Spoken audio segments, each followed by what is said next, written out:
Hey guys, we're back and we are going to share with you the 10 top things to do when you're in Mazatlán.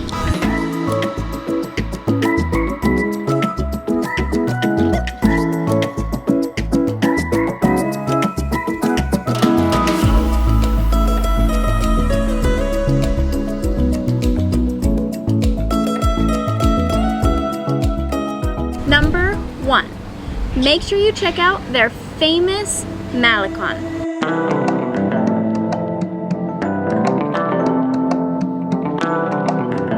Alright guys, while you're in Mazatlán, one of the best things to do is just walk along the Malecon. It's gorgeous. You can see all the shops back there behind me, especially during sunset.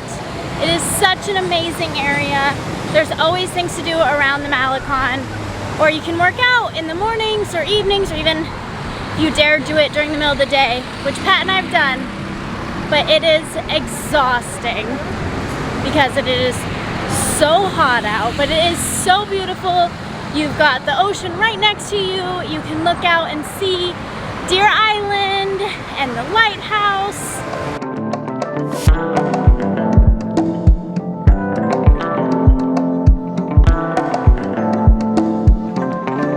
Mazatlán's Malecon is considered one of the longest in the entire world. It's huge. It's about 21 kilometers or 13 miles long.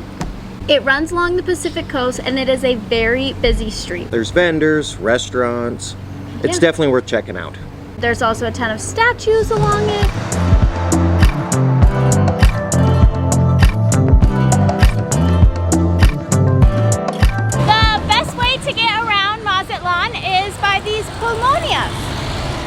They are like open air taxis and they resemble like little golf carts.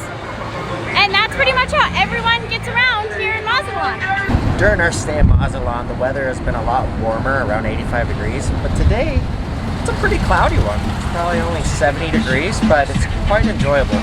And I love these little taxis. They're usually made on a Volkswagen platform. Seen a Toyota one, seen a BMW one, and I think we should drag race one, but I don't think Maddie will let me. Next time.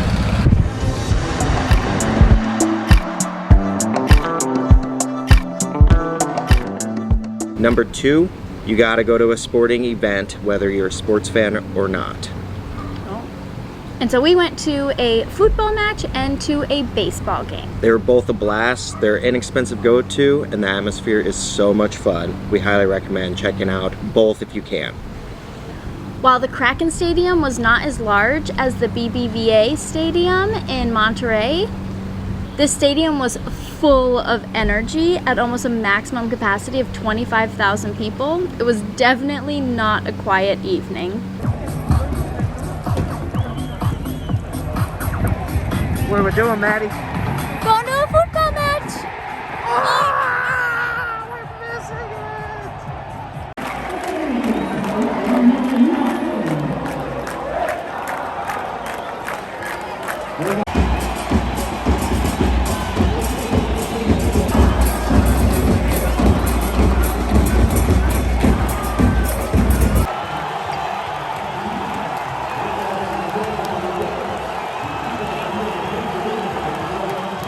The Kraken Stadium is on the edge of town. From the Malecon, it took us anywhere between 20 to 30 minutes. We ended up being late for the game, so we highly recommend leaving early and figuring out transportation beforehand. If you have a car, that's the best way to get there. We took a taxi, but leaving is not that easy getting a taxi. We walked for a little ways and a little while before finding a taxi. So if you rent a vehicle or have a vehicle, that is the easiest way to get to the stadium. And go early. And maybe even park a little bit of ways so you can like get out. I don't know, it was a nightmare. Yeah, you're almost better off parking a ways down and then walking to the stadium because getting out is tough. While the baseball game wasn't as crazy or full, it's definitely worth going to. The Venados Stadium is beautiful. It's by the Malecon and the food is great. So good. Definitely worth going to. It's inexpensive entertainment. So if you like baseball or just are looking for some cheap fun with the family, definitely go. It wasn't as fun and just like crazy though as the Monterrey baseball game. I remember being at that game and like the announcers were like laughing at the other team and like it was just a hoot. But I still enjoyed my time at the Mazatlán baseball game. It was fun.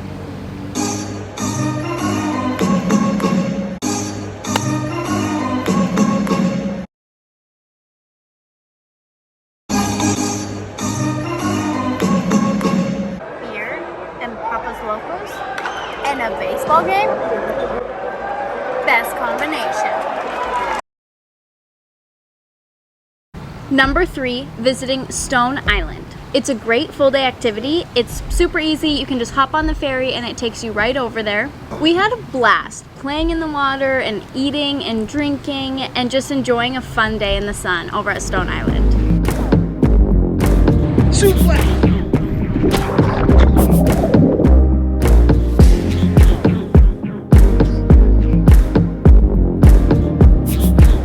Make sure to check out our full video on Stone Island in the link above. Up. And number 4, after you leave Stone Island, or if you're just hanging out on the Malecon, you have to go to La Carpa Oliveira, which is a saltwater swimming pool. Definitely go at sunset or sunrise when you get an amazing view. I think my favorite thing to do in Mazatlán was visiting La Carpa Oliveira. It's so romantic. Can't beat that.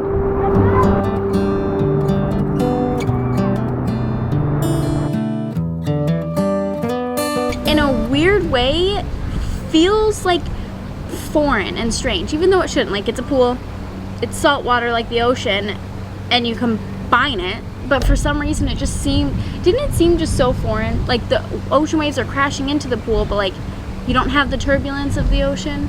It was really cool, and it was foreign because we're in a foreign country. Okay, so it's so strange. The waves crash up into here.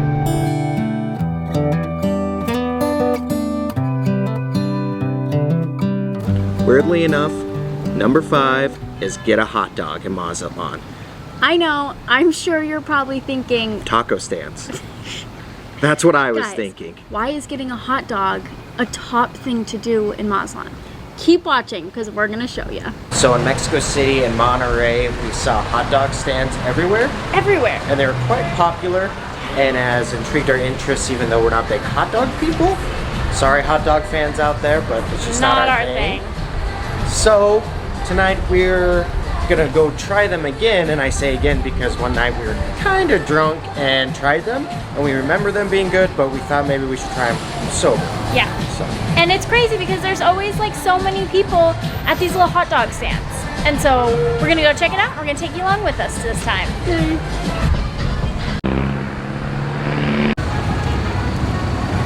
In Mexico, you pretty much just crying across the street wherever you can.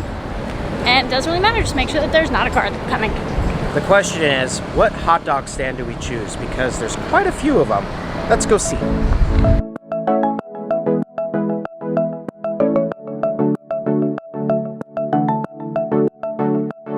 So Hot Dog Charlie's is the most popular hot dog stand by the Malecon. I believe it was the first one from what I heard from a bartender. But whether that's true or not, I don't know. But as you can see, it's the busiest one. Yeah, I mean, out of all of these I think there's like 6 hot dog deals here. It's like, all the other ones have 0 people, and Hot Dog Charlie's is like packed with people. So we are gonna go check it out. Okay, so full disclosure, we went into the line at Hot Dog Charlie's and it was just too long, and we knew we wouldn't be able to get a good video of it because people were trying to rush through it so quickly. So we decided to get a hot dog from Hot Dog Chewy? Chewy. Chewy? Yep. Yeah. And the hot dogs aren't chewy. They're delicious and they're wrapped in bacon. And they give you a million condiments to choose from. They all give you like the same condiments at all the hot dogs. But we recommend going ketchup, mustard, mayo, and nacho cheese, and then top that bad boy with jalapenos. And the chipotle. Expert advice right there. We really liked going to Hot Dog Chewy because they were super helpful, they were so nice, and they were really friendly. There was probably, what did we count, 8 hot dog stands in a row. So if you can't get to one, just walk 5 steps and you'll go to another one. Hola, uno hot dog.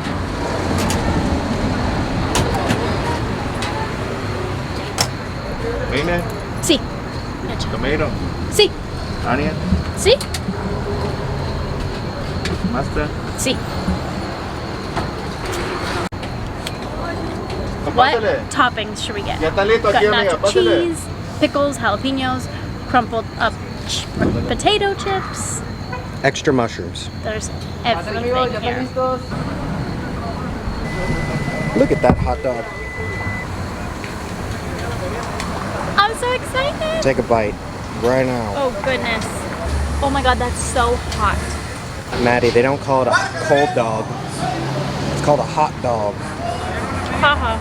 Wow. Is that good? That is so good. They're bacon wrapped. And that adds a lot of the flavor. And I love nacho cheese. So I'm a happy camper. Number 6, watch the cliff divers at El Clavadista. This is really cool, and I highly recommend doing it. Definitely. Don't actually do it, like jump, but watch the cliff divers jump, because you could die, seriously. I think you should jump. She's been trying to murder me since we went on this trip.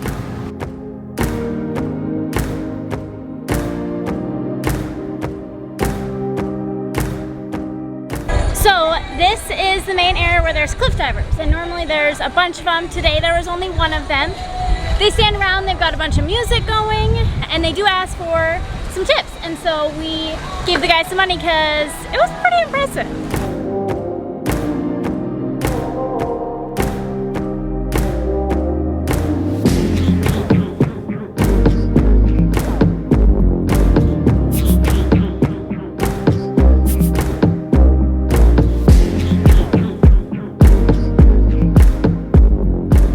There's a bunch of different food options all set up around here.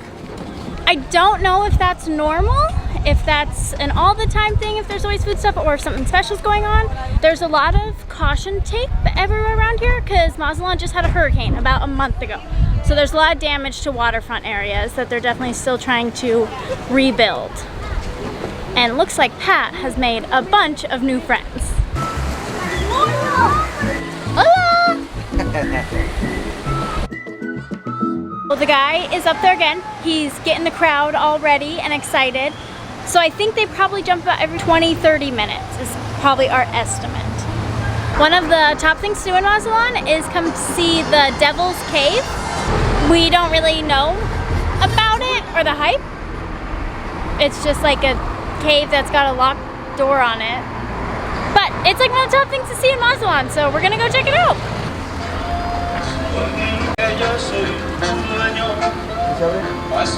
So it's just a small little cave on the side of the road that has a red gate on it that says Cave of the Devil, and it's got a ton of trash in it. I am not sure why it's one of the top things to see and do in Mazatlán. So I would say, I mean, if you're at the cliff diving, it's just right there. Like, there is no reason to go and check it out. And that's my opinion. Next up, number 7 is El Faro Lighthouse in Mazatlán. It is actually one of the highest lighthouses in the entire world, and that is because it sits atop of this hill.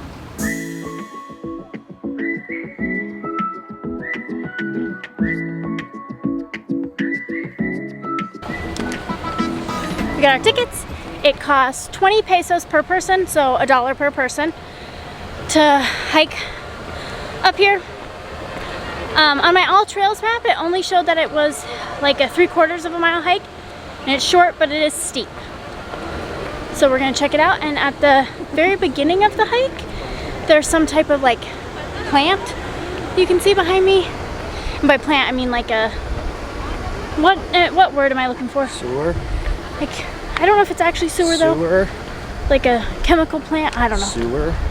Sure, the sewer. So it smells really bad at the beginning of the hike. But I've heard that, and then once you get past that, all's good. Just to clarify, the hike itself is free. The 20 pesos, 1 USD, that cost is to go out onto the glass lookout. So the hike is free. That was my bad. The hike is free. The hike is free. The lighthouse was built in 1890, but the glass overlook observatory, I think is what they call it, was built in 2018. So it is new. So I'm gonna say that it's safe.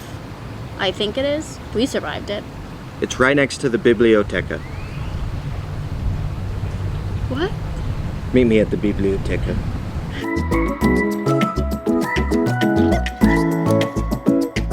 So Pat heard from one of our local friends that everyone, when they want to get rid of their cats, they just bring their cats to this mountain, like drop them off. So there's like hundreds. Is it hundreds or like thousands? It's an infestation of felines. An infestation of felines, he says. Science. It's science. So there's a lot of cats here, but there's also a bunch of signs everywhere that say, do not feed the animals.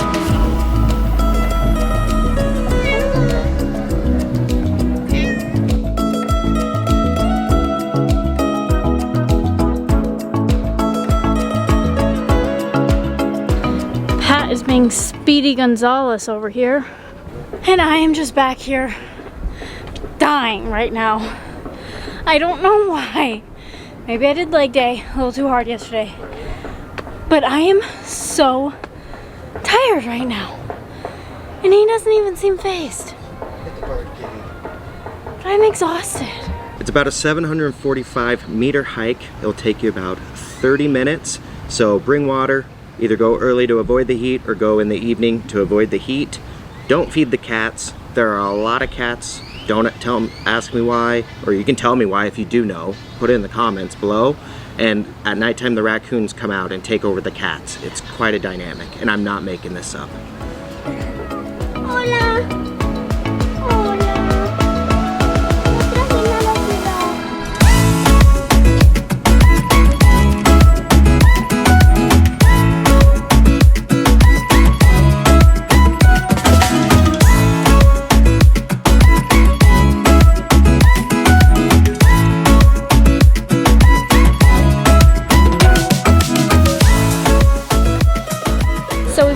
For about 20 minutes, I would say. Yes. Yeah. And now we're heading up. They allow like roughly 10 people at a time, and you're allowed to be out there for 3 minutes, but you gotta take your shoes off.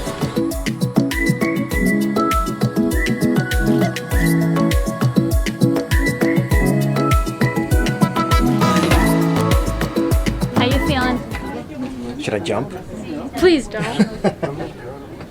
Let's just see how sturdy it is. No thanks.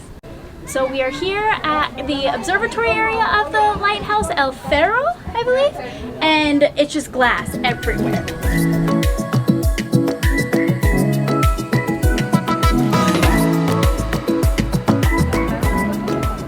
There's also raccoons.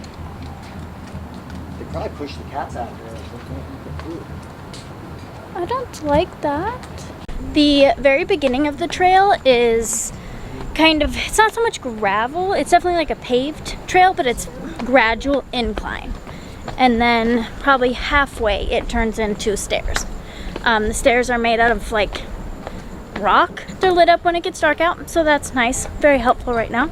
There are parts of it that are gravel, but it is nicely maintained, so it is very tiring, but it is very doable. You've got women in skirts and dresses, kids barefoot doing it, so definitely all different types of people on this trail.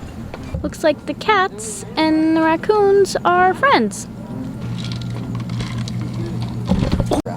So people put cat food out for the cats, but I don't know if any of the cats eat it. I think all the raccoons eat all the cat food. Number 8, visit the main square in historic downtown Mazatlán, Plaza de Muchados. It is always busy and you'll always be able to find something to do.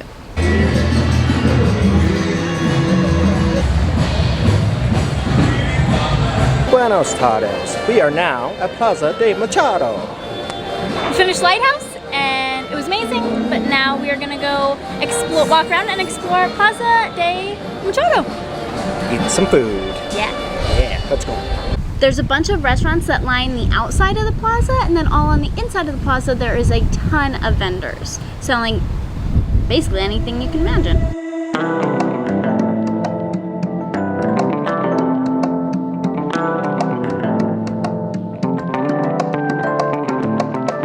We had a nice bottle of wine, had a nice dinner. It's definitely worth checking out for a nice, relaxing, cool thing to do. We ate at Gaia, is how it's pronounced. Gaia bistro, and it was so delicious. It was probably our best meal in Mazatlán. Maybe fact check. Never mind.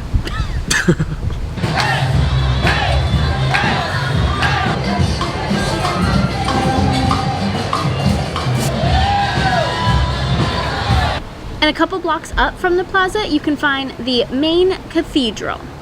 I need my phone for this one because it's a mouthful. Catedral Basilica de la Inmaculada Concepción.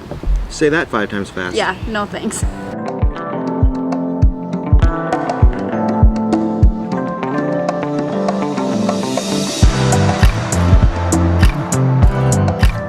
Number 9, go to Deer Island. It's the main island you can see from Mazatlán. Makes for a great day trip.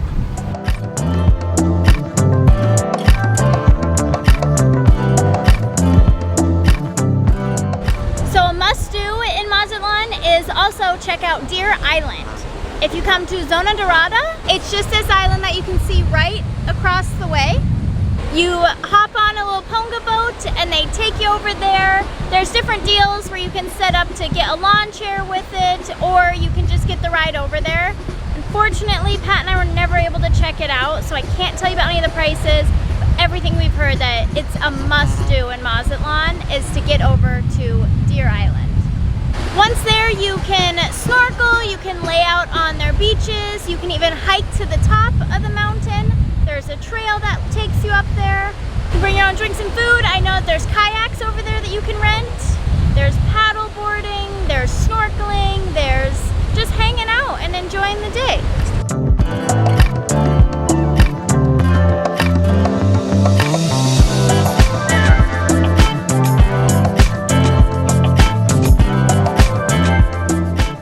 And last but not least, number 10, coming in with Zona Dorada. It's the beautiful golden zone of Mazatlán, and it has some of the best sunsets I've ever seen. Hands down. If you're not staying near this area, we definitely recommend you come on over, and every day it's kind of like a party here. So you can come over during the day, party, swim in the ocean. It's a really nice shallow area in the ocean, so the beach goes on for forever. Good restaurants, Yeah. casinos. We highly recommend, if you're a sushi fan, go to Piranha Sushi right off the Zona Dorada by the Malecon. Thank you guys, you're awesome. So come party on the beach during the day and then stay for the gorgeous sunsets.